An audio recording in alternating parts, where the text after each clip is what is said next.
So I was reading a quote from the director of Dead Man's Down, who said that one of the reasons he enlisted you in this film after he met with enlisted you was that you had militant. Yeah, is that you had like what did he say? A real commitment to doing something different with the material.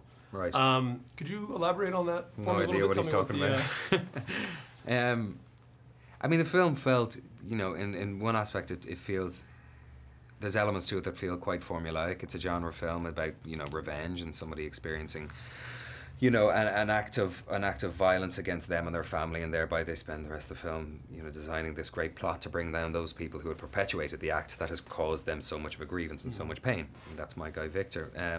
But there was a conceit within the film, and within this tale of violence and revenge that really drew me to it, and that was the relationship between Noomi's character Beatrice and my character Victor. And that was kind of there was such a kind of a beautiful and delicate idiosyncrasy to their relationship that it was something that felt unique to me. And they're two people that really are immersed in and are consumed by this thirst for violent revenge in both their lives for different reasons.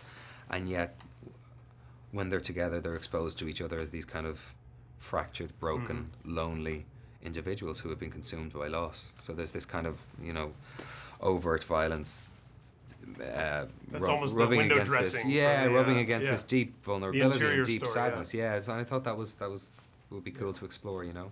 And do you find, because you've had so much experience in films where you've done hand-to-hand combat and handled weapons and things like that, does that give you, sort of doing a film like this, more time to focus on the interior stuff that's happening, and, you know, because you're not like, what do I do with this gun? Yeah, no, sure. I mean, I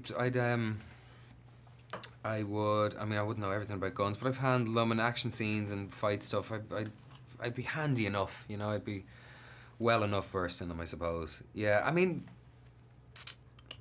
I know it's being sold as, the studio will kill me, but I know it's being sold as an action film and a thriller and stuff, and there's plenty of action in it, but really genuinely am not going, but it's a character film. Well, it is, though, because really, by the time it gets to the action, I mean, there's like two big action sequences, and absolutely, but the whole the temper of the film up to then was for me was a very kind of keen character study that is driven by a simmering violence, you know, by the threat of violence more than the actual real, you know, physical presence of it that much in the film. So yeah. You just hit exactly upon what I liked about it.